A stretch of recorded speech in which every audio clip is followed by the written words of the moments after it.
बिस्मिल्लाहिर्रहमानिर्रहीम अस्सलामु अलैकुम वरहमतुल्लाहि वबरकातुहू। नाजरीन, आज के सच की तलाश में हम बात करेंगे कि किस तरह हम सब पाकिस्तानी हमेशा एक मसीहा का इंतज़ार करते हैं या सोचते हैं कि कोई जादू की छड़ी घूमेगी और सब कुछ ठीक हो जाएगा। अभी ये जो नया एक शोशा छोड़ा गया है कि जी बस पता नहीं क्या कोई ड्राफ्ट बन रहा है और पाकिस्तान में जी आंखें ऐसे पल हम झपकेंगे और कोई इस्लामी सदारती निज़ाम आ जाएगा। दोस्तों, ये ख्याली पुलाव पकाने का वक्त अब गुजर चुका है। दुनिया बहुत आगे बढ़ चुकी है। अब ये बंद कमरों में जो बैठ के प्लानिंग्स होती थी, अब उस पर अमल नहीं किया जा सकता।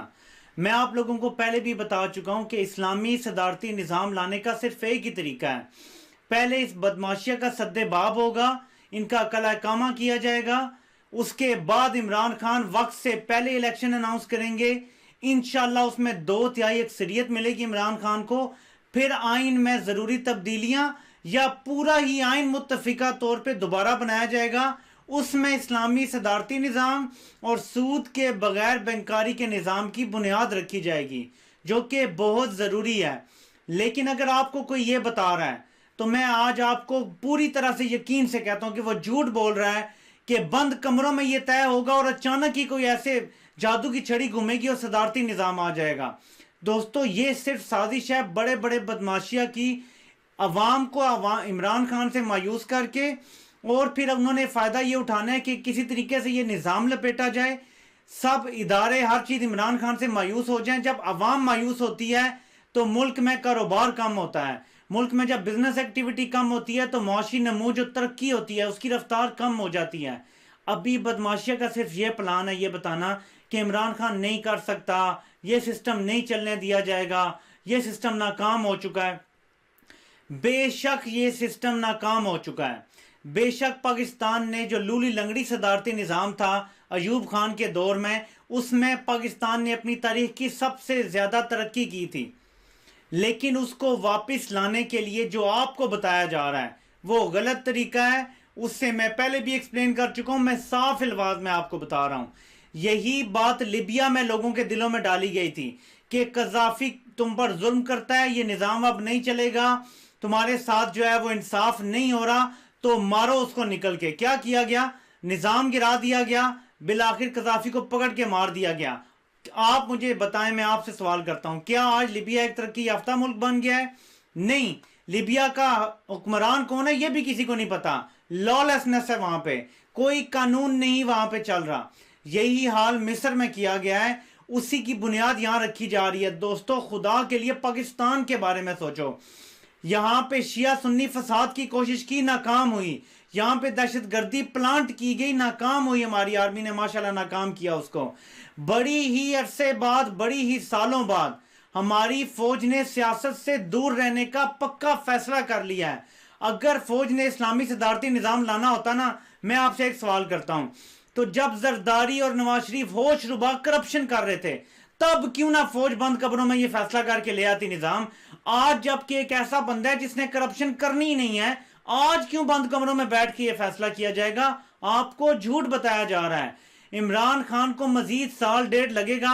मैं आपको सारा सिनारियो बता देता हूं, लोग जिनको समझ ही ना आ रही कि इंतजार करने का मैं क्यों कह रहा हूं, उनको मैं सारा सिनारियो समझा देता हूं। चेयरमैन नैब 2017 में तैनात किया गया था, 2 साल तकरीबन उसके होने वाले हैं। मजीद 2 साल बाद उसका टेन्योर खत्म हो जाएगा। नया चेयरमैन लगेगा हुकूमत और अपोजिशन की मुत्तफिका फैसले से, यानी मेन फैसला हुकूमत का चलेगा, यानी इमरान खान लगाएगा चेयरमैन नैब। एहतसाब असल तब होना शुरू होगा, अभी जो केसेस चल रहे हैं बदमाशिया पे वो पहले से चल रहे हैं। इमरान खान फूल प्रूफ प्लानिंग के तहत सारे केसेस इकट्ठे कर रहा है। जो जो करप्शन हुई है, जो जो ये इन्होंने 14,000 अरब डॉलर जो कर्जा नून लीग ने लिया है, इस सब का ऑडिट किया जा रहा है, एक एक डिटेल तक कि कोई निकलने का रास्ता ना हो। किसी को पॉलिटिकल टारगेटिंग या विक्टिमाइजेशन नहीं की जाएगी, लेकिन केसेस ऐसे बनाए जा रहे हैं कि बिल आखिर ये बदमाशिया का इन 5 सालों में इस मुल्क से हमेशा के लिए खात्मा हो जाएगा। नंबर 1, 2 साल में चेयरमैन नैब तब्दील हो जाएगा।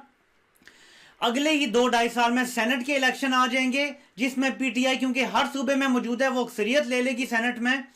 इसके बाद आपको मैं बताता चलूं कि इमरान खान सेनेट के इलेक्शन होते ही, चेयरमैन नैब लगते ही और इलेक्शन कमीशन न्यूट्रल आते ही, जो अभी वो भी इमरान खान अपोजिशन के साथ मिलके और तमाम सूबों में, क्योंकि इमरान खान या अपोजिशन में है या हुकूमत में है, तो उनकी मर्जी से जब ये लगेगा तो वो न्यूट्रल होगा। तब जाके बुनियाद पड़ेगी उस चीज की जिसको हम कहते हैं 2/3 अक्सरियत लेके इमरान खान वापस आएगा। मैं 5 साल पूरे की बात नहीं कर रहा, मैं आपको ये 2.5-3 साल का सिनारियो बता रहा हूं।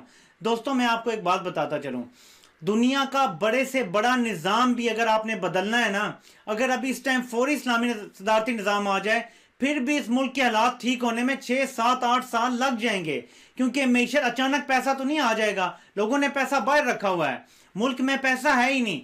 वो लाने के लिए आप बेशक जो मर्जी निज़ाम ले आए, दूसरे मुल्कों की अदालतों से रजू करना पड़ता है। मैंने राब्ता किया है कुछ लोगों से जो बाहर से दौलत मंगवाने के रिस्पॉन्सिबल हैं। मैं आपको अपनी खबर के मुताबिक बता रहा हूं कि तमाम अदालतों में डिफरेंट मुल्कों की केसेस चल रहे हैं। पाकिस्तान पूरी शिद्दत से वो केस लड़ रहा है, जितनी ज़रूरत है उस तरह कर रहा है। पैसा इंशाल्लाह वापस आएगा। और मुल्क के अंदर मैं आपको पहले भी बता चुका हूं, 100 से 400 लोगों की लिस्ट है जिन पर सऊदी मॉडल 100% लगेगा। और फिर मैं साथ ऐड करता चलूं, जो टैक्स एमनेस्टी स्कीम दी जा रही है सिर्फ कारोबारी हजरात को दी जा रही है, कोई सियासतदान या ब्यूरोक्रेट इससे फायदा नहीं उठाएगा। लेकिन उसके बाद ये नहीं होगा कि उससे किसी ने फायदा नहीं उठाया अगर तो बस छोड़ दिया जाएगा। उसके बाद 4000 लोगों की लिस्ट है जिन्होंने अरबों रुपया देना है टैक्स की मद में। फिर उन सब की गिरफ्तारियां होंगी और उनको फिर इसी तरह सऊदी मॉडल के तहत रखा जाएगा और कहा जाएगा साइन करो चेक और जाओ यहां से, नहीं तो तुम्हें नहीं छोड़ेंगे। ये सारा प्लान पूरी तरह से इंप्लीमेंट हो गया। आप असद उमर का वो सुनना कल या परसों जो उसने कहा है कि हमारा फर्दर क्या प्लान है वो मैं डिस्क्लोज नहीं कर सकता दोस्तों, क्योंकि आप लोग बेसब्रे हुए हैं, क्योंकि आप लोगों को कल ही सदारती निज़ाम चाहिए। तो मैं आपको बता रहा हूं कि ये सारा प्लान बन चुका है, इन सब की लिस्टें तैयार हैं, इन सब से पैसा उल्टा लटका के निकाला जाएगा। थोड़ा सा सब्र मेरे दोस्तों, ये 1.5-2 साल में आपका तेल और गैस भी निकल आएगा।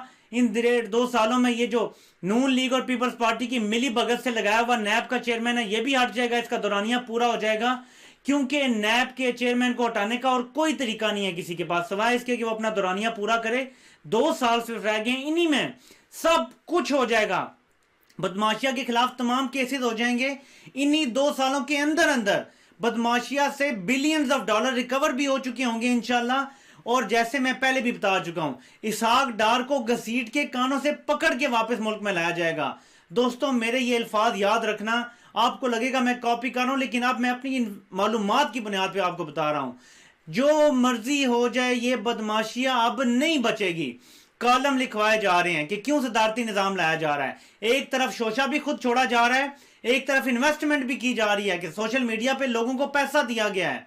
मैं आपको ये इंकशाफ बहुत जल्द करूंगा कि मुझसे भी किसी ने राब्ता करने की कोशिश की है और कहा गया कि मैं भी इसके फेवर में करूं। और वहीं से मुझे यकीन हुआ कि सदारती निज़ाम सिर्फ अवाम की आवाज़ नहीं बल्कि कुछ और ताकतें हैं जो ये करवाना चाह रही हैं, और वो ताकतें पाकिस्तान की हमदर्द नहीं है दोस्तों। इसलिए मेरी बात समझने की कोशिश करो। इस्लामी सदारती निज़ाम बिल आखिर आएगा, लेकिन इस तरह नहीं जैसे आपको बताया जा रहा है कि अचानक कोई जादू की छड़ी घूमेगी और वो आ जाएगा। वो आएगा इसी तरह जैसे मैंने आपको पूरा सिनारियो लपेट के बता दिया है कि 2.5-3 साल में जो जो स्टेप्स लेने हैं वो लिए जाएंगे। अवाम को पता चलेगा कि बदमाशियां इस मुल्क से खत्म हो चुकी है, सारा माहौल तैयार हो जाएगा, तब ये किया जाएगा। कोई भी इदारा वो इतना पागल नहीं है कि खुलेआम दुनिया को ये दिखाए कि वो सियासत में हिस्सा ले रहे हैं। दुनिया इसको किसी तरह से एक्सेप्ट नहीं करती। आप ग्लोबल विलेज में रहते हैं, पूरी दुनिया आपसे बिजनेस करना छोड़ देगी। ब्रुनाई दारुस्सलाम की मिसाल आपके सामने है। उन्होंने सिर्फ एक इस्लामिक सजा सोडमी पे उन्होंने रखी है, तो उस पर उन पे पाबंदियां लगने जा रही हैं। तमाम मुल्क अपने सफारती ताल्लुकात उनसे खत्म करने वाले हैं। ऐसे दुनिया नहीं चलती। आपका तेल गैस निकल भी आया तो किसको बेचोगे जब कोई खरीदेगा ही नहीं।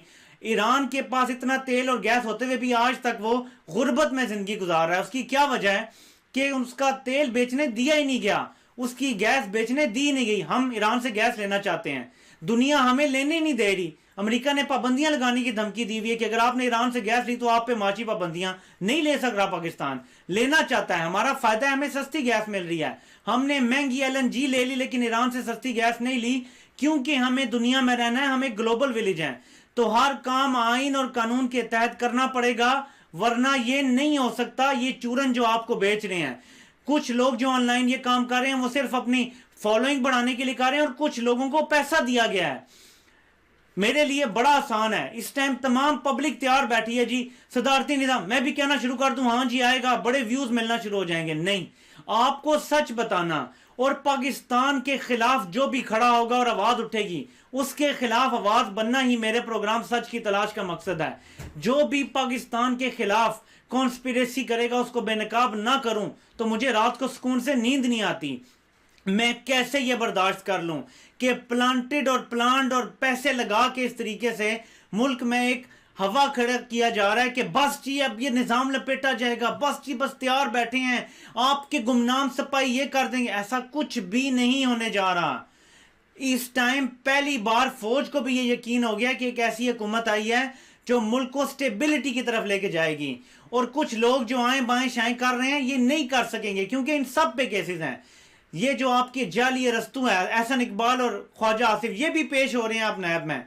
पूरी की पूरी नून लीग और पूरी की पूरी पीपल्स पार्टी, जो बड़ी दो जमातें हैं करप्ट, इनकी नैब की पेशियां लगी रहेंगी। जितना मर्जी इनको छोड़ा जाए, जितनी मर्जी जमानतें इनको मिलती रहें, इनके केसेस खत्म नहीं होंगे, और बिल आखिर इन सबको सारा पैसा वापस करना पड़ेगा। आप लोगों से मेरी दरख्वास्त है, किसी प्रोपेगेंडा का हिस्सा ना बने और पाकिस्तान के बारे में सोचें। जिस बंदे ने 23 साल 1 पॉइंट एजेंडा रखा है कि मैंने इन करप्ट लोगों को नहीं छोड़ना, वो नहीं छोड़ेगा। आपको मायूस किया जा रहा है। इमरान खान को इस ओहदे का लालच नहीं है। मैं देख रहा था ऑनलाइन सोशल मीडिया पे कुछ अरस्तू और अफलातून टाइप लोग, जिनमें एक नाम मैं लेना चाहूंगा। मुझे बड़ा दुख होता है यार कि ये बंदा दिल का बुरा नहीं है, लेकिन पता नहीं क्यों ऐसे जिद में आ जाता है। रऊफ कलासरा साहब कि जी मैं इमरान खान की जगह होता तो कभी हुकूमत ना लेता, जबकि मुझे वुज़रा भी दूसरे लगाने पड़े जो मेरे केस होने में नहीं है, जबकि मुझे कमज़ोर हुकूमत करनी पड़ी है। तो क्या इमरान खान छोड़ के इन चोरों के हवाले कर देता हुकूमत? फिर तो जो तबाही इस मुल्क की निकलनी थी, आप लोगों की चीखें आसमान तक जानी थी। ये तो शुक्र करो कि इमरान खान ने आगे बंद बांधने के लिए कोई हिला वसीला कर लिया है। अल्लाह पाक साफ नियत लोगों के साथ होता है। फइन्ना मअल उसरि युस्रन इन्ना मअल उसरि युस्रा। हर मुश्किल के साथ आसानी है पाकिस्तानियों, हर मुश्किल के साथ, कोई शक नहीं है कि हर मुश्किल के साथ आसानी है। शर्त क्या है? शर्त यह है कि बिस्मिल्लाहिर्रहमानिर्रहीम वल अस्रि इन्नल इंसाना लफी खुस्र इल्लल्लज़ीना आमनु व अमिलुस्सॉलिहाति व तवासौ बिल हक़्क़ि व तवासौ बिल सब्र। कसम है ज़माने की, इंसान खसारे में है, मगर वो जिसने नेक अमल किए और नेक अमल की तलकीन की, जिसने सब्र किया और सब्र की तलकीन की। आज मैं आपको बता रहा हूँ, ये जो शोशा छोड़ा जा रहा है कि अचानक बंद कमरों से सदारती निज़ाम नाफिज होगा, ये झूठ बोला जा रहा है, आपको भटकाया जा रहा है। ये मैं आपको तलकीन कर रहा हूं, और साथ में तलकीन कर रहा हूं कि सब्र, थोड़ा सा सब्र रह गया है। 72 साल आपने सब्र किया है, 1.5-2 साल मैक्सिमम। ये सारी बदमाशिया का ऐसे सफाया होगा जैसे ये कभी एग्जिस्ट ही नहीं करते थे। आपको इनके नाम भी सुनने को नहीं मिलेंगे इंशाल्लाह। पैसे लेके इनको दुनिया के सामने बेनकाब करके या तो मुल्क से निकाल दिया जाएगा, यानी ऐसी डील होगी कि पैसा भी देंगे, कानून के मुताबिक एक्सेप्ट भी करेंगे और फिर मुल्क से चले जाएंगे, या यहां जेलों में पड़े होंगे। दोनों सूरतों में ये सियासत से पक्के खत्म। फिर आप मुझे बताएं कौन रोकेगा इस्लामी सदारती निजाम को आने से? कोई भी नहीं रोकेगा, तमाम इसके फेवर में होंगे। उसके लिए फिर आइन बनेगा, एक पूरा कानून, एक नया पूरा खाका बनेगा। उसके बगैर ये निजाम नहीं चल सकता। ये गुड्डी गुड्डे का खेल नहीं है जो आपको बना के बताया जा रहा है। खुदा के लिए पाकिस्तानों, ख्वाबों की दुनिया से निकलो। घर में बैठे हुए ख्वाबों की दुनिया में रहते हुए निजाम नहीं बदला करते। या तो अवाम उठ के खड़ी होती है, अपने हुक्मरान को यकीन दिलाती है कि हम अब बिरयानी पे नहीं बिकेंगे। जो मैं आज कहता हूं कि आज अगर इलेक्शन हो तो इमरान खान को 114 सीटें भी नहीं मिलेंगी। उसकी वजह क्या है? ये बदमाशिया पहले से ज्यादा पैसा लगाएगी, पूरे का पूरा इलेक्शन खरीदेगी। अब तो इन्हें पता चल गया है कि इनकी 40 साल की जो कमाई इन्होंने चोरी चकारी की है वो सब डूबती नजर आ रही है। ये सारा पैसा भी लगा देना तो लगाएंगे इलेक्शन खरीद के, फिर दोबारा करेंगे करप्शन, पहले से ज्यादा लूटेंगे इस मुल्क को। फिर आप लोग क्या करोगे? ना इमरान खान को बहकाओ, ना उसे मजबूर करो कि जी तोड़ो निजाम, तोड़ो। ये सारी बातें पहुंचती हैं। ना अपना मुराद कम करें, ना प्राइम मिनिस्टर का मोराल कम करें। एक पॉइंट एजेंडा है उस बंदे का, करप्शन खत्म करनी है और इन चोरों से पैसा निकलवाना है। वो इंशाल्लाह वो करके दिखाएगा। तब तक मुझे यकीन है, जब तक वो खुद नहीं कहता कि यार मैं इस निजाम से बाज आया, मैं नहीं कुछ कर सकता। याद रखना, जिस दिन वो दिन आएगा ना, इमरान खान इस्तीफा दे के ये मुल्क छोड़ के चला जाएगा। आप सबके सुनने का बहुत बहुत शुक्रिया।